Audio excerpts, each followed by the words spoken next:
J'ai ouvert les portes, madame. Merci. Alors, je peux voir les participants bientôt. Super.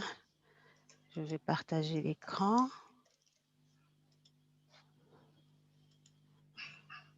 Super.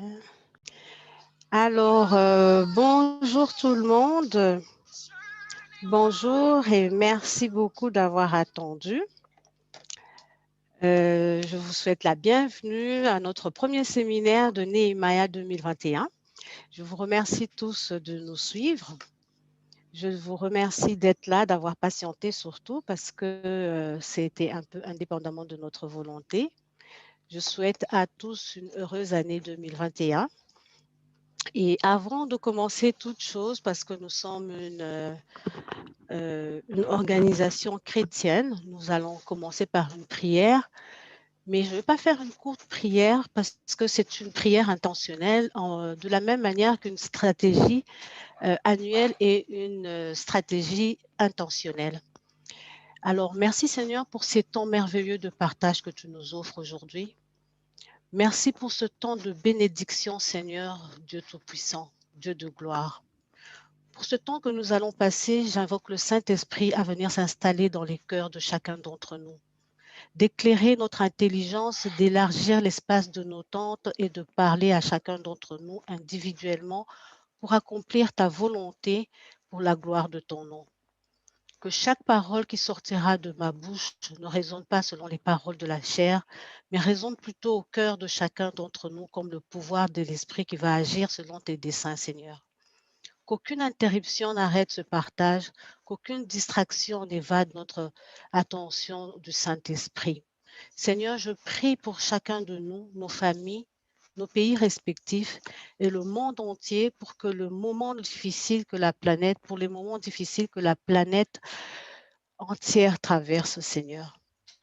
Je prie pour que la lumière que tu as enfouie en chacun d'entre nous jaillisse en dépit des ténèbres de ce monde. Car tu as dit dans ta parole, dans Matthieu 5, 13, vous êtes le sel de la terre. Aide-nous, Seigneur, à ne pas perdre la saveur. Tu as dit aussi dans Matthieu 5, 4, il est dit, vous êtes la lumière du monde. Seigneur, aide-nous à maintenir cette lumière allumée en tout temps, Seigneur. Dans Proverbe 4, 18, tu dis, le sentier des justes est comme la lumière resplendissante dont l'éclat va croissant jusqu'au milieu du jour. Je prie en ce jour que nous marchons comme des justes, afin que cette parole s'accomplisse dans nos vies respectives selon ta volonté et en fonction du nom, en fonction non seulement de nous-mêmes, de ta volonté, mais qu'elle soit faite à travers les dons et les talents que tu nous as donnés, Seigneur. Je t'ai ainsi prié et je te dis Amen. Bon, maintenant que la prière est terminée, nous allons passer au vif du sujet. C'est le temps pour toutes les entreprises, en général en janvier, pour aligner les idées, réviser les stratégies et atteindre les objectifs pour le 31 décembre 2021. Mais cette année est particulière. Elle est particulière parce que nous avons vécu quelque chose de très particulier, quelque chose qui n'arrive vraiment pas souvent. La pandémie de 2020, le Covid-19, c'est quelque chose qui a vraiment terrassé les gens. Mais quoi qu'il en soit, nous allons avancer et puis nous allons voir un peu comment on va penser à toutes ces choses.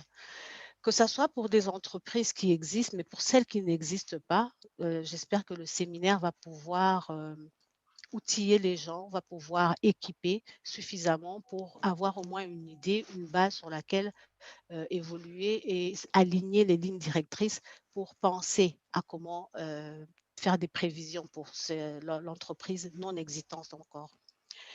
Alors, je vais avancer mon slide parce que sans ça, je veux me perdre un peu.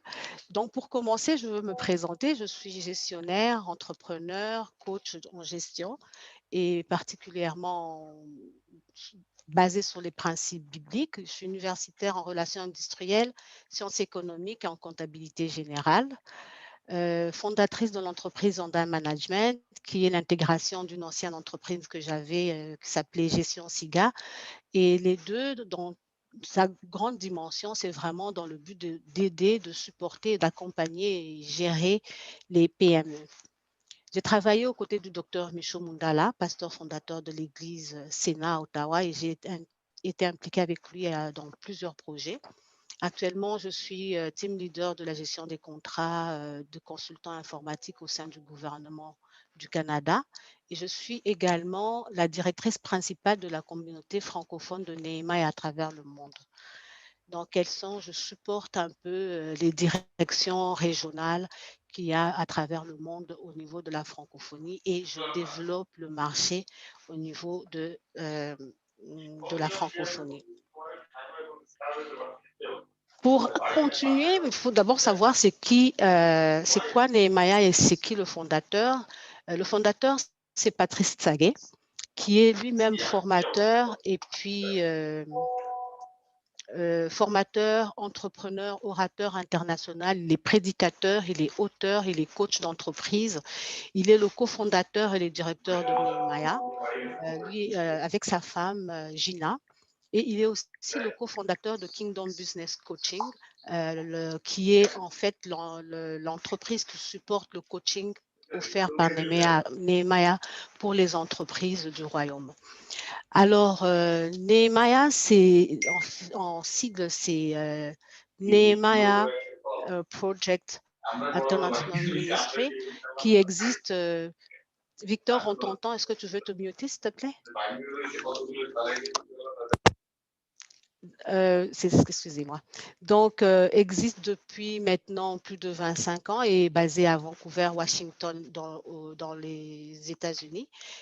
Il a formé plus de 7000 personnes sur la façon de construire les entreprises selon les principes bibliques et puis il est auteur de plusieurs livres et il donne des podcasts. En tout cas, c'est un mentor hors pair. Il est d'origine camerounaise, mais de nationalité américaine. Alors, c'est quoi Nehemiah? On va faire un petit historique de Nehemiah. C'est une communauté entrepreneuriale qui supporte qui supporte des entreprises aussi à travers la formation, à travers le coaching pour des startups, les petites et moyennes entreprises, et puis les aide à traverser les temps pour ne pas créer des entreprises qui sont uniquement ponctuelles, qui restent juste pour un temps, mais vraiment s'assurer d'établir les entreprises en question pour que les entreprises perdurent dans le temps. Alors, comment on procède avec Nehemiah? Nehemiah est une structure et puis elle a des franchises. Dans une des franchises que je vais opérer au niveau de Kinshasa, qui est particulièrement en ligne, mais à certains endroits, ça peut être physique et en ligne, et à d'autres endroits, c'est uniquement en ligne, ou vice-versa. Et c'est ouvert à tous. C'est vraiment une opportunité que n'importe qui peut se prévaloir. Il suffit de suivre un processus Nehemiah pour s'acquérir et dire que bon, moi, j'aimerais vraiment avoir une franchise Nehemiah pour offrir des cours à travers le monde. Ça suit un certain procédé, mais c'est accessible à tous. Alors, comme je disais, Nehemiah, c'est une communauté, c'est un réseautage. On peut y accéder par adhésion et puis on offre des formations, mais vraiment des formations de coaching soutenu. C'est de soutien à l'entreprise et l'intéressant, c'est qu'on a aussi l'accès au capital. Parce que oui, la formation peut être bien, le coaching est bien, mais des fois, les gens sont un peu pris avec un projet, soit un projet qui est vraiment grand et on est pris avec un problème de capital, ou alors le projet est au démarrage, au niveau de la rentabilité ou du seuil de rentabilité, mais on ne sait pas trop comment passer à la prochaine étape. Alors, il y a aussi les investisseurs chrétiens qui sont prêts à investir dans des projets à travers le monde. Et notamment l'année passée, ça a été une jeune dame du Kenya qui a remporté 50 000 dollars pour un projet de une école une école familiale d'ailleurs qui a appartenu aux parents et puis les parents ont fait la transition avec les enfants et maintenant ils veulent transiter dans le monde technologique vu qu'on passait aussi dans cette crise du Covid. Donc, c'était vraiment un super beau projet. Je vous mettrai le nom de la personne je vous mets ça d'ailleurs tout de suite, de la personne, je vous mets ça tout de suite, c'est où qu'on écrit? Je ne suis pas très, très familière à tout ça non plus, hein. OK. Bon, je ne sais pas, on fait ça. Je vais demander à Victor. Donc, Nina Moutegui. Victor, si tu es là, tu peux taper Nina Moutegui pour que les personnes qui sont intéressées à voir un peu qu'est-ce que s'était passé l'année passée, ils vont juste aller sur Google, taper Nina Moutegui ou dans YouTube, Nina Moutegui, vous pourrez vraiment aller voir des vidéos de ses présentations. Malheureusement, c'est en anglais parce que le Kenya, c'est anglophone, mais franchement, vous pourriez vraiment avoir une superbe idée sur la façon que Nehemiah procède avec l'accès au capital. Dans tout ça, c'est vraiment simple. On est dans le royaume de Dieu, on ne poursuit aucun autre but que avoir un impact de Dieu, un impact du royaume ici sur terre. Il n'y a rien d'autre qu'on recherche à travers toutes ces activités à part impacter le monde partout sur terre. Je continue de dire bonjour Clarisse, bonjour Bijou, bonjour Lola. Je suis vraiment très contente de vous voir. On va continuer. Je vais changer ça de place. Et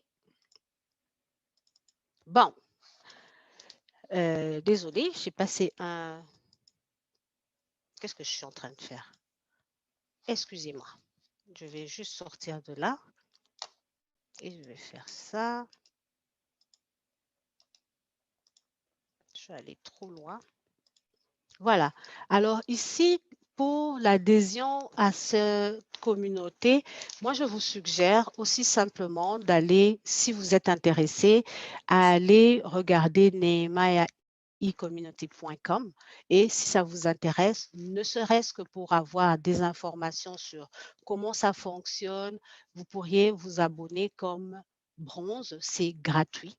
Donc, je ne vais pas vous en dire plus, vous pourriez vraiment aller regarder. Pour l'instant, la plupart des activités Nehemiah en ligne sont anglophones, mais je vous promets que d'ici fin juin, on va avoir une plateforme qui est bilingue.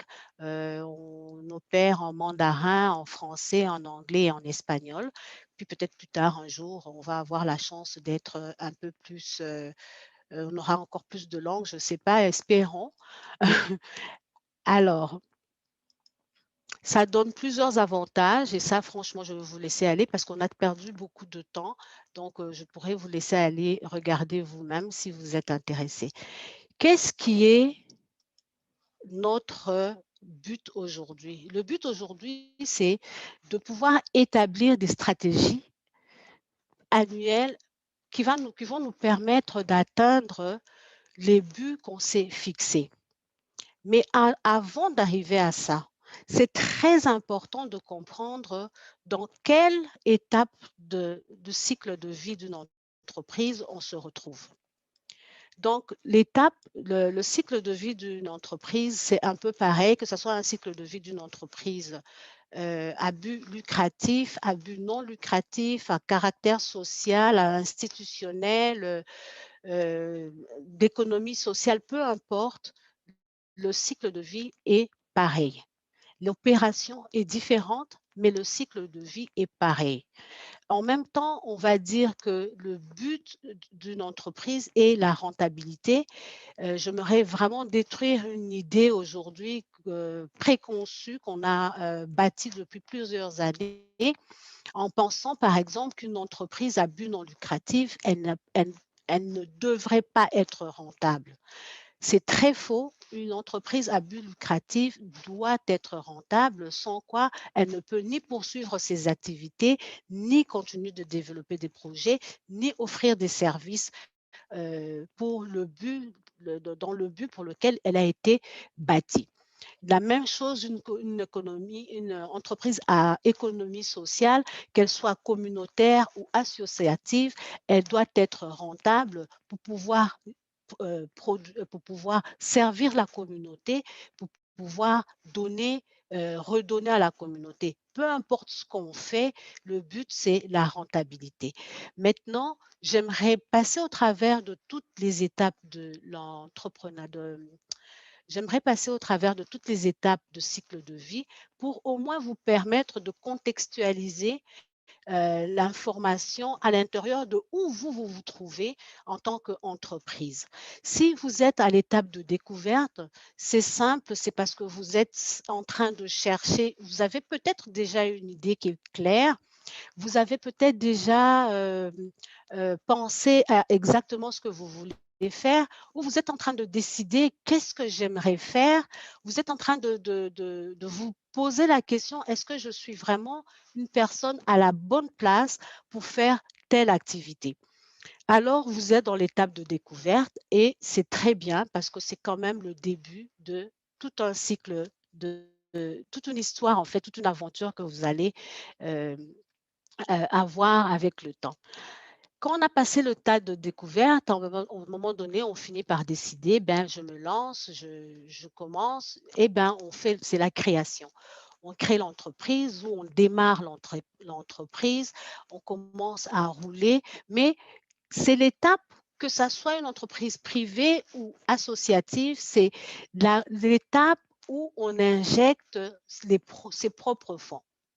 C'est l'étape où on est vraiment, on est, comment on dit, confronté à atteindre un but, mais aussi à trouver les fonds. Donc, l'entreprise roule avec nos propres capitaux. Quand on dit que des capitaux propres, ça veut dire simplement que ça peut venir de ma propre poche, de ma tante, de mon père, d'un ami qui a cru en moi et puis qui a offert du financement.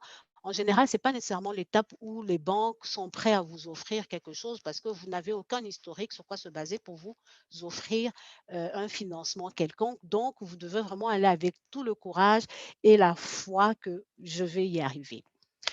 Quand on a passé cette étape-là, on arrive au seuil de rentabilité. Le seuil de rentabilité, c'est vraiment euh, c'est vraiment l'étape de l'entreprise où on commence à faire suffisamment de cash flow pour être capable de couvrir nos frais fixes, nos frais, nos frais fixes et puis nos frais variables, être capable de rentrer dans être capable de rentrer dans, comment on dit ça,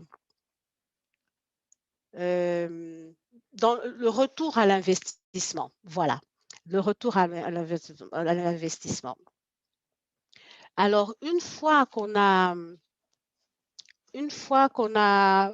réussi à passer le cap le seuil de rentabilité, mais je vais quand même faire un petit rappel ici, même si on est à une étape de zéro où on est en train de, comment je dirais ça, de rencontrer le retour à l'investissement et le cash flow qui commence à être équitable, donc euh, égal, on a un problème si on n'a pas comptabilisé les salaires des personnes, que ce soit dans une entreprise à but non lucratif, qui commencent à être très fonctionnels dans l'entreprise, donc les gens permanents. Et quand c'est la personne qui est autopreneur, comme on dit ici, elle doit comptabiliser son propre salaire. Parce que sans ça, plus l'entreprise va grandir, plus on est en train de faire des déficits parce que ce salaire-là, quelque part, on va continuer de piocher, puiser dans la comptabilité sans nécessairement le retracer quelque part et on continue de traîner un déficit quelque part.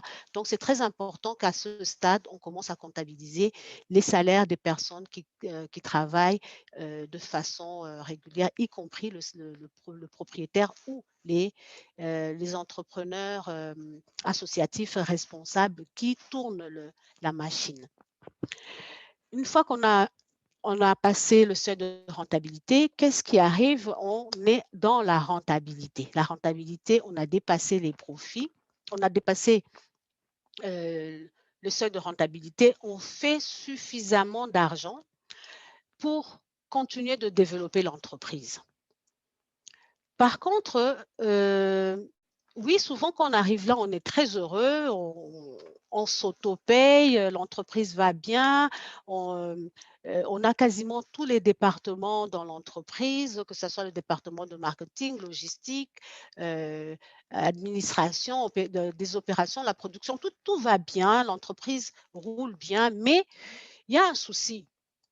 Le souci est que si à cet endroit-là de rentabilité, vous ne tenez pas nécessairement compte vous tenez uniquement compte des profits que vous générez, mais que vous ne tenez pas compte du fait que vous n'avez pas nécessairement les bonnes personnes à la bonne place et les bons systèmes qui doivent générer l'entreprise. Quand je dis système, que ça soit un système de marketing adéquat, que ça soit un système de production adéquat.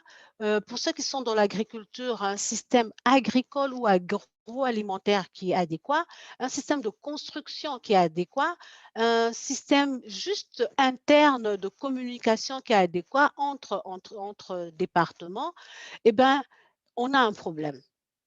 Et maintenant, quand on commence l'entreprise, il ne faut pas obliger, des fois, on prend des gens qui vont nous aider à avancer, mais rendu à une certaine étape, ces personnes-là ne sont plus nécessairement adéquates pour continuer d'évoluer l'entreprise. Donc, c'est en ce moment-là qu'il faut s'arrêter pour commencer à ajuster le tir pour que vraiment l'entreprise continue d'être stable dans son développement, dans la gestion de sa clientèle, quel que soit le volume. Une fois qu'on s'assure de ça, on passe à l'étape de durabilité. La durabilité, ça veut dire que vos systèmes sont posés, mais tout à fait posés de sorte à ce que on ne pense plus à rien. Elle roule sans nécessairement, on va dire, sans nécessairement l'implication directe du propriétaire, du concepteur, du fondateur de l'entreprise. Donc, vous étiez au départ un entrepreneur, vous avez travaillé quasiment seul, vous avez créé une rentabilité, vous avez créé une profitabilité, puis là, vous commencez maintenant à créer le système d'entreprise qui fonctionne avec ou sans vous, où le système travaille sans vous consumer, où le système travaille et est capable de générer suffisamment de production de sorte à ce que vous suivez le développement de l'entreprise et non exactement les opérations de l'entreprise parce que les employés, le système sont à la bonne place pour gérer les opérations de l'entreprise et vous continuez à gérer la stratégie du développement de l'entreprise. Donc, c'est ça la durabilité. Et il faut réussir cette durabilité si vous voulez penser un tant soit peu à faire une expansion. Et ici, je veux vraiment attirer l'attention sur le fait qu'une expansion, ce n'est pas nécessairement ce que les gens pensent, que quand on commence à faire une expansion, il faut que ça aille aux États-Unis. Si on est basé à Kinshasa, ben, il faut que ça aille aux États-Unis, ça soit en Belgique. Non, une expansion peut être dans un quartier. Kinshasa, c'est assez grand. Juste pour vous dire, par exemple, dans une ville de Kinshasa, ça représente peut-être 2 fois et demi la population du Burundi. Donc, on peut étendre uniquement à l'intérieur de la ville de Kinshasa une activité particulière, une entreprise particulière. Puis, on peut l'étendre au niveau régional, ensuite l'étendre au niveau national. Donc, on est dans une localité je vais plus parler de Kinshasa. Si vous êtes de Douala, vous êtes de Belgique, vous êtes de France, essayez d'adapter ça, vous contextualisez tout ça à l'intérieur de la connaissance de votre pays. En particulier, je vais parler de Kinshasa parce que je me représente plus de là. Donc, si vous êtes d'une région particulière, vous allez peut-être devoir commencer par une ville de cette région, mettons Banzangungu, dans le Bas-Congo. Ensuite, Banzangungu, ça passe à Kimpese, Kimpese, ça passe à Matadi, Matadi, on va jusqu'à Boma et Mwanda. Et c'est ça régional. Puis après, on passe au niveau national. On finit de développer le Bas-Congo. On va dans le Bandundu. On va ainsi de suite. On finit de faire dans le national et on pense à aller un peu plus loin.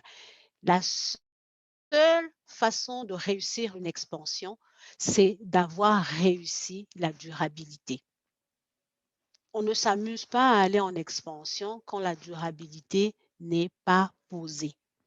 Il faudrait vraiment que tous les systèmes soient en place de sorte que quand on commence à développer, quand on commence à aller vers l'expansion, on ne continue que de chercher de bonnes personnes pour placer à la bonne place, de sorte qu'ils maîtrisent le système et qu'ils commencent les opérations. C'est sans dire aussi que toutes les entreprises ne sont pas appelées à s'étendre. Donc, dans ta vision, dans la vision que Dieu te donne, ce n'est pas nécessairement que tout le monde a une vision d'extension. On peut s'arrêter à une durabilité et passer directement à la succession.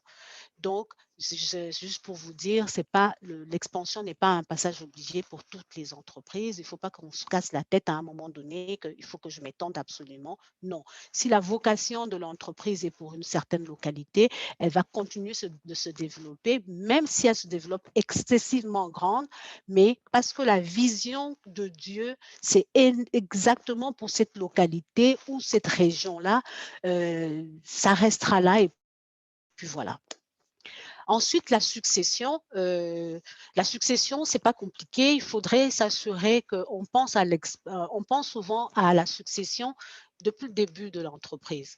Hein, il faut penser à ça, se dire, OK, moi, si je fais l'entreprise, j'aimerais que ce soit mes enfants qui succèdent à ça. Je vais faire encore une petite parenthèse. Ce n'est pas une obligation que ce soit vos enfants si leur appel n'est pas dans votre appel. Ça, c'est souvent ce qu'on fait comme erreur. Mon fils doit reprendre, ma fille doit reprendre. Non, ce n'est pas vrai. Dieu a mis en chacun d'entre nous, bien que ce soit nos enfants, un appel qui est différent. Advenant que ça soit un appel qui vienne de Dieu pour votre enfant de succéder, vous allez le sentir parce que dès le départ que vous allez commencer l'entreprise, vous allez les associer aux activités et vous allez vous rendre compte de quel enfant a vraiment un intérêt pour cette entreprise ou pas. Mais ne vous en faites pas, quand la vision vient de Dieu, Dieu lui-même donnera le transfert à quelqu'un qui va continuer la vision. Donc, si ce n'est pas les enfants, ça sera peut-être un neveu ou une nièce qui a toujours été prêt, qui a toujours été intéressé, qui a le même appel. Si ce n'est pas le neveu ou la nièce, ça sera des employés. Vous allez peut-être rencontrer un employé en particulier qui a l'appel. Et si ce n'est pas ça, ben, on ira à l'extérieur de l'entreprise. Et c'est aussi simple que ça. Dans tous les cas, le transfert d'une entreprise, vous allez devoir procéder soit par vente des actions, soit par libération des actions, peu importe le choix que vous allez faire, que ce soit à vos enfants, vous pouvez choisir de les vendre et puis de vous en aller. Puis, que ce soit au neveu, vous allez choisir de faire le transfert, mais il y a toujours une façon de procéder et ça, c'est vraiment une porte on peut ouvrir dans un autre séminaire, mais je voulais vous emmener dans cette dimension et pour dire ce qui est sûr, une entreprise, les étapes d'entreprise, les cycles de vie d'une entreprise, que ce soit de la découverte à la création, on ne pense pas aux mêmes stratégies quand on a changé d'étape. Chaque étape apporte une façon différente de penser l'entreprise. Chaque étape vous oblige à adopter des stratégies différentes et élaborer des objectifs très différents. à l'intérieur de chaque étape. Maintenant qu'on a contextualisé tout ça, on peut se dire que qu'est-ce que c'est élaborer une stratégie? Comment on peut penser à élaborer une stratégie efficace sur 12 mois? Alors là, il faut que je supprime ce truc. Voilà, merci. Bon. Alors, on va élaborer un plan, moi j'appelle ça une stratégie de croissance sur 12 mois. Mais on va se baser sur la parole de Dieu. Et on va lire Jacques 4, 13 à 15. Et maintenant, écoutez-moi. Vous qui dites aujourd'hui ou demain, nous serons dans telle ville, nous y passerons une année, nous y ferons des affaires et nous gagnerons de l'argent.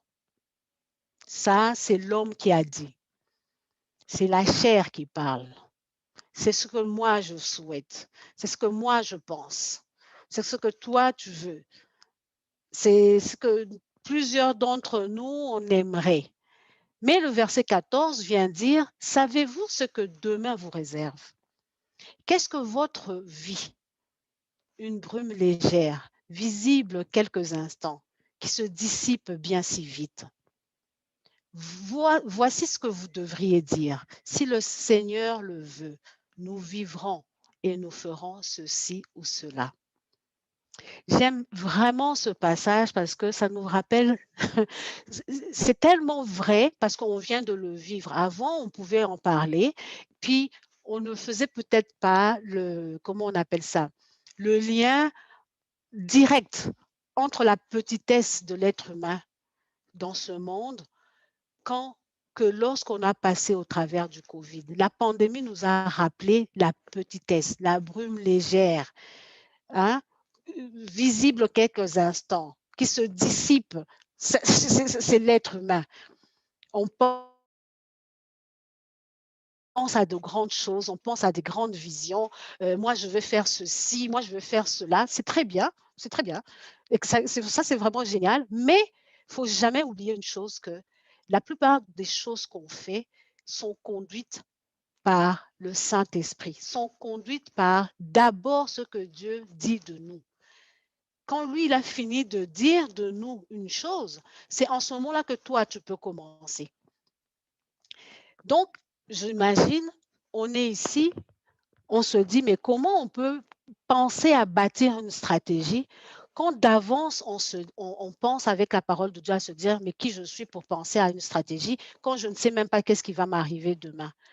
Mais je veux vous revenir au verset 15 qui dit, voici ce que vous devriez dire.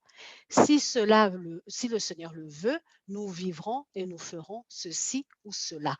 Ça me suffit pour continuer et dire, je vais continuer et je vais y aller d'abord avec ce que je ressens.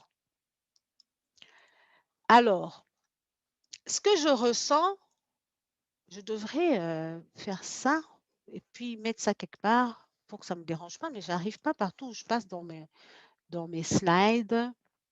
J'ai quelque chose qui dérange. Ce n'est pas grave, on va me suivre. Alors, voilà. Quel que soit ce que vous pensez, quelle que soit la chose à laquelle vous pensez, le but vers lequel vous courez cette année, j'aimerais juste vous rappeler une chose. C'est très important que ce à quoi vous pensez, là je ne me vois plus, ce à quoi vous pensez soit aligné avec la vision que Dieu vous a donnée. Donc, si ce n'est pas aligné avec la vision que Dieu vous a donnée, je pense qu'à un moment donné, quoi que vous fassiez, là, vous allez vous sentir un peu perdu. Hein? Mais je voudrais aussi rappeler que quel que soit ce que vous avez comme vision, des fois on a peur de notre propre vision. Des fois on a peur des choses auxquelles on pense. On se dit c'est trop grand. Ou alors on se dit c'est tellement grand, ce n'est même pas possible que ça soit qu'on le fasse dans un contexte économique comme le nôtre, dans un environnement comme le nôtre, avec une population comme la nôtre. En fait, on se donne toutes sortes de raisons pour dire que ça ne sera pas possible. Je veux juste vous rappeler un message, Éphésiens 3:20, à celui qui, par la puissance qui agit en nous, peut réaliser bien au-delà de tout ce que nous demandons ou même pensons. Donc, on va garder ce qu'on pense, on va garder cette intuition-là, cet instinct qui vient en nous, parce que les hypothèses commerciales sont faites à partir de 4 piliers. 4 piliers. Le premier, c'est l'instinct. Et cet instinct, tout le monde l'a. Comment tu sais que tu vas faire ça? Je sais que je sais parce que je sais. Juste comme ça, oui, je le sens, je crois, je suis certain, je pense que ça va réussir. Ça, c'est ce que Dieu a mis en toi. Mais attention, il y a 2 choses qui peuvent se produire. Ça peut aussi bien être quelque chose qui est motivé par le Saint-Esprit ou quelque chose qui peut être motivé par le péché. Donc, c'est là où il faut vraiment retourner à Dieu et, comme on dit, aller se déposer et déposer son idée devant Dieu et dire: «Seigneur, éclaire-moi. Seigneur, donne-moi la force de repenser et de recalibrer ça». Cet instinct, c'est ça qu'on appelle, chez l'entrepreneur, le génie de l'entrepreneur. Le génie de l'entrepreneur n'est pas, canalisé ni par les études, n'est pas canalisé ni par l'environnement qui l'entoure. Il n'est pas caractérisé par rien du tout à part ce qu'il ressent au plus profond de lui. Il peut sortir de n'importe quel arrière-pays, avoir évolué dans comment on dit ça? Avoir évolué dans un environnement qui ne permettrait normalement pas à une personne de croire en quelque chose d'aussi grand, mais c'est plus fort que lui, il va le faire, il va traverser, il va passer au travers de tous les obstacles et créer quelque chose que tout le monde n'a pas. Ce génie-là, il ne faut pas le laisser mourir, il faut l'accrocher et l'attacher à la vision que Dieu voudrait que vous soyez ou réalisez à travers vous. Puis, il y a Il y a l'hypothèse, le modèle de l'entreprise. Le modèle de l'entreprise, c'est tout simplement les choses par lesquelles on est, on, on va dire l'industrie, hein, l'industrie dans laquelle on évolue. Donc, si cette industrie nous a donné un modèle particulier dans lequel, surtout notre propre entreprise, si elle a déjà existé, hein, donc cette propre entreprise évolue dans une industrie en particulier. Votre modèle va vous permettre de dire: «Ben moi, j'ai déjà eu une telle clientèle, j'ai déjà eu un certain nombre d'intervenants dans mon activité».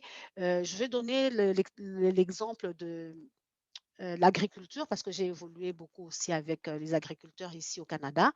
L'agriculture a un nombre incalculable d'interventions, de partenariats, d'interventions dans énormément de choses. Alors, que ça soit dans l'infrastructure, ça soit dans les partenariats, public-privé, que ça soit, entre la collaboration des agriculteurs eux-mêmes, dans la machinerie lourde. Donc il y a tellement de choses qui interviennent que si on s'imprègne de tous ces éléments, si on est déjà à l'intérieur de cette activité, on peut déjà savoir quelles sont les actions qui me permettent de croire que l'instinct que j'ai eu et les informations que je détiens de mon entreprise vont faire du sens. Et si l'entreprise n'existe pas encore, vous pourriez vous prévaloir d'une entreprise d'un ami, de mon parent, de mon frère. Aujourd'hui, on a Internet aussi, on peut aller chercher l'information. Et puis, on a les données. Les données, ça, c'est vraiment du précis là. Donc, comparativement aux 3 dernières années, j'ai pu faire telle chose. Donc, j'imagine que dans cette année, je peux faire telle chose. En tenant compte des imprévus de ceci, cela, ça, ce sont des données historiques qui vous permettent de vous baser pour analyser un peu ce que vous voulez projeter. Ensuite, on a la recherche. Ça, c'est souvent des statistiques. On va entrer dans des statistiques. Dans des pays où les statistiques ne sont pas toujours claires, on peut au moins observer. Mais je vais vous dire, pour observer vraiment à large, ne regardez pas à l'intérieur d'une ville, regardez à travers le pays comment la situation évolue. Qu'est-ce qui fait que je peux penser que mon idée va marcher ou ne va pas marcher? Tout ceci dit, les recherches ne sont pas Dieu, les données ne sont pas Dieu, le modèle n'est pas Dieu, l'instinct peut être Dieu, parce que Dieu marche en vous, mais être capable de reconnaître Dieu en vous, de sorte que même quand ces 3 choses ne peuvent pas fonctionner, votre instinct peut vous dire qu'à travers ce que moi je pense, à travers ce que Dieu me donne, ça semble pas possible, mais je peux quand même faire le pas. Mais ça, c'est avec beaucoup de réserve parce qu'il faudrait vraiment avoir une vraie connexion avec Dieu. Maintenant, comment y arriver? On va parler justement de stratégie. Comment on va rendre toutes ces idées pour emmener ça à la réalisation de ce qu'on veut faire? On va parler de stratégie. La stratégie, c'est quoi? C'est le moyen le plus direct ou le chemin le plus direct que je vais utiliser pour arriver à destination. La ligne ici semble tellement donc de la mission à la vision. Hein? La ligne ici qu'on a dessinée, elle semble droite. Elle n'est pas aussi zigzaguée que celle-ci, mais elle peut avoir dans le fait qu'elle soit droite, là, elle peut avoir beaucoup de contours d'obstacles. Mais n'empêche que dans le contour d'obstacles, elle reste quand même la ligne la plus droite. Alors, on va en arriver. Comment je suis capable de savoir que c'est la ligne la plus droite? Parce que je veux me dire, la ligne la plus droite, comment je la mesure, comment je la crée? Ben, il va falloir à un moment donné penser à faire une analyse. Cette analyse s'appelle l'analyse FOAM. En anglais, c'est le SWOT. Donc, l'analyse FOAM, c'est juste faire une analyse de nos forces, de nos faiblesses, des opportunités et des menaces. Forces et faiblesses, il s'agit de nous-mêmes, de l'entreprise, de ce qui se passe à l'intérieur de l'entreprise si elle existe déjà. Si on a un entrepreneur, il s'agit de toi-même. Ma force, c'est qu'est-ce que je suis capable de faire?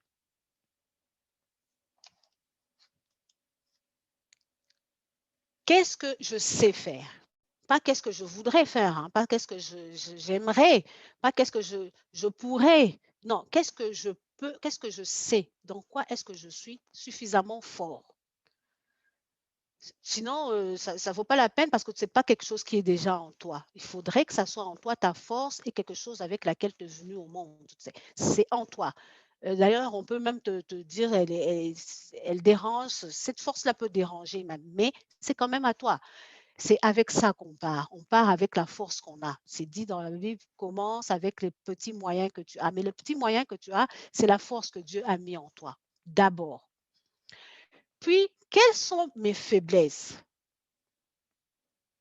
Qu'est-ce qui m'empêche? Moi, je veux faire l'entrepreneuriat biblique, je parlais de moi, je veux faire l'entrepreneuriat biblique, je suis dans le monde des affaires, mais aujourd'hui, je suis convaincue que ce que je veux faire, c'est vraiment l'entrepreneuriat dans toutes sortes de dimensions et de l'entrepreneuriat biblique, mais ce n'est pas ça qui me dérange parce que ça, je peux le faire. Ce qui me dérange le plus, ma faiblesse, c'est je n'ai pas une force capacité de marketing en ligne parce que je veux faire ça en ligne. C'est ça qui est ma faiblesse. Mais comment est-ce que je vais aller combler cette faiblesse? En allant chercher des gens qui ont cette force, qui vont aller me compléter. Donc, on va parler de faiblesse ici. Maintenant, qu'est-ce qui concerne l'externe? C'est les opportunités. Qu'est-ce qui sont les opportunités? Pour ma part, les opportunités aujourd'hui, c'est simplement de dire qu'il y a suffisamment de gens qui ont besoin d'avoir un appui, un soutien dans un modèle entrepreneurial qui tient la route. Parce que je crois aujourd'hui que les gens sont épuisés de commencer une chose et d'arrêter. Et pour une raison ou une autre, quelque chose vient tomber. Pour un environnement, une économie particulière, tout tombe à l'eau. On est fatigué. Les gens veulent quelque chose de solide où on ne recommence pas, où on peut recalibrer les choses à l'interne et continuer, mais pas pour s'arrêter et recommencer à zéro. Donc, je suis convaincue qu'il y aura du monde qui seront intéressés à cette opportunité-là. La deuxième opportunité, c'est l'entrepreneuriat biblique.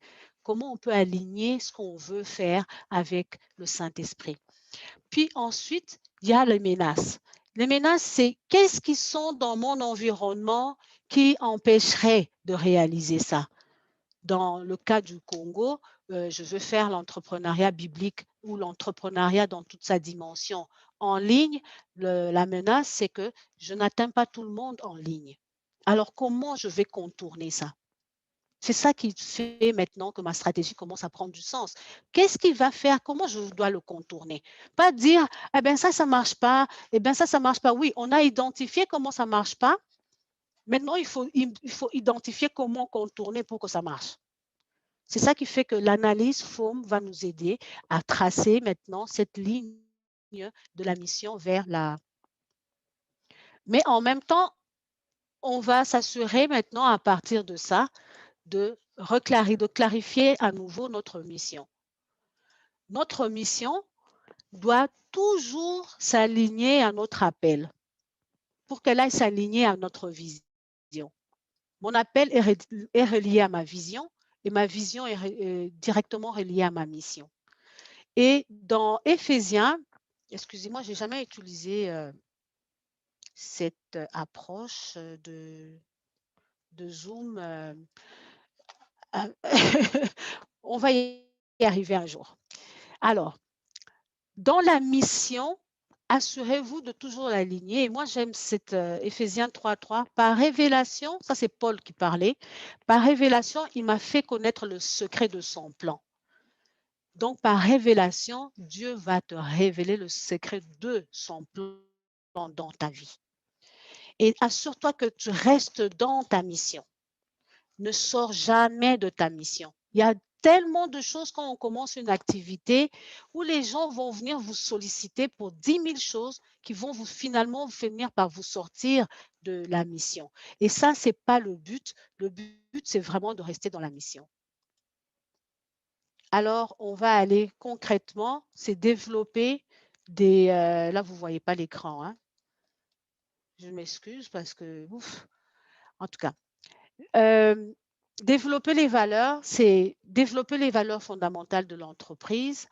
Ces valeurs-là sont ceux qui vont créer la culture même de l'entreprise. Donc, comme on va parler de votre entreprise, qu'est-ce qu'on peut dire de cette entreprise-là? Ça va véhiculer en fait le message de qui est cette entreprise, à part ce que vous êtes supposé, vous êtes appelé à faire, mais vraiment comment vous fonctionnez, avec quelles valeurs vous fonctionnez. Donc, ces déclarations sont vraiment l'ensemble de l'équipe va s'imprégner de ça. Et d'ailleurs, dans la façon de recruter votre personnel, ça va vraiment se refléter autour de ces valeurs-là. Et moi, personnellement, c'est dans Psaume 119, je dis ta parole est la lampe à mes pieds et une lumière sur mon sentier. Et donc, définitivement, ça va être un peu long aujourd'hui. Hein, mon Dieu, je vais déborder parce que ça a commencé un peu tard. Sur le marché, on est toujours sur le marché, on est plusieurs personnes, mais il faut se démarquer. Les meilleurs doivent se démarquer. On est enfant de Dieu, on va se démarquer. Quel est ton avantage concurrentiel? Comment tu fais les choses différemment des autres?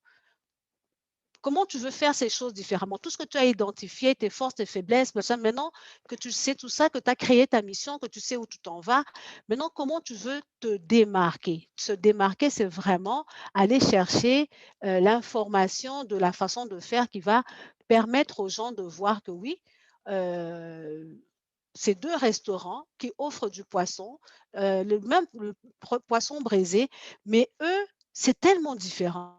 La façon de servir est différente, la politesse des gens qui vous entourent, la chaleur est différente. C'est ça qui est votre valeur ajoutée. Leur assaisonnement, je ne sais pas qu'est-ce qu'ils mettent dedans. Il y a quelque chose de plus que le poisson lui-même qui vient faire cette différence-là. Ça, on le sait, mais on va revenir pour l'ajuster avec les stratégies. Alors, pour faire une stratégie, c'est d'abord de mettre en place tout ce qu'on vient de dire et de créer maintenant à partir de ça, c'est quoi mes objectifs stratégiques. Les objectifs stratégiques peuvent être énumérés sur 5 ans. C'est une vision globale de ce que je veux atteindre. Alors, elles sont en général énumérées de façon globale. C'est fondamental, c'est les lignes directrices. Mais elles ne sont pas mesurables. Hein? Elles sont une vision. Hein? C'est vraiment où est-ce que je veux aller. Je ne veux pas aller en dehors de ceci. Je ne veux pas qu'on me regarde en dehors de cela. Je suis ici. C'est ton garde-fou. Maintenant, pour que ça soit possible de l'utiliser pour le rendre fonctionnel et pour que tu puisses avancer avec ça, il faut que tu le rendes intelligent. J'aime mieux en anglais smart. Smart, c'est vraiment pour dire tes objectifs généraux que tu as énumérés pour 5 ans, mais je dois être capable de les mentionner de façon spécifique, de façon mesurable, de façon atteignable, de façon réaliste et de façon temporelle. Donc, si je suis capable de faire ça dans une année, je dis exactement qu'est-ce que je veux dire dans cette idée. Alors, je le quantifie. Je dis à l'intérieur de 12 mois, je vais produire telle chose dans telle quantité. Et donc, tu es capable de suivre mois après mois jusqu'à où est-ce que tu te rends pour atteindre au 31 décembre le but que tu t'es fixé. Alors, pour chaque domaine d'organisation, c'est là maintenant où ça devient très important.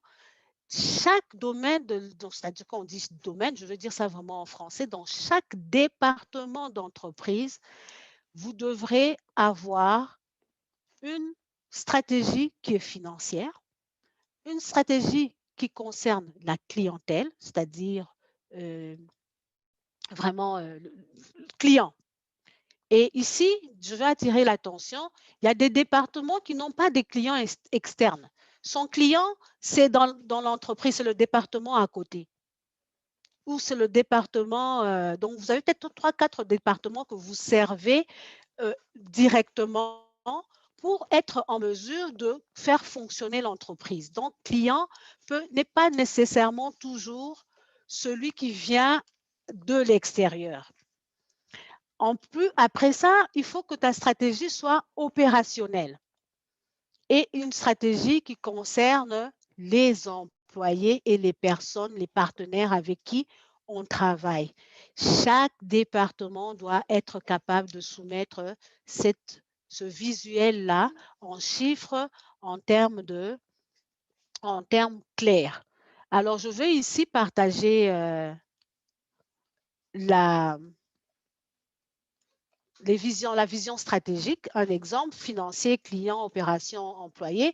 Pour Nehemiah, il y a quelques années, donc ça c'était de 2017 ou de 2016, accroître le revenu de 20% chaque année, générer un profit chaque année qui permet de bâtir une réserve et de donner la dîme à d'autres organisations. Vous voyez, c'est général. 20%, ça ne veut rien dire. 20% de quoi? De 1 million, 20% de 10 000, on ne sait pas. C'est vraiment général. Après ça, pour les clients, ici, on vient être le leader en termes dans le domaine de l'entrepreneuriat biblique. Ça, c'est bon, c'est super, mais ça ne nous dit pas combien d'entrepreneurs on veut faire, avec qui on va travailler.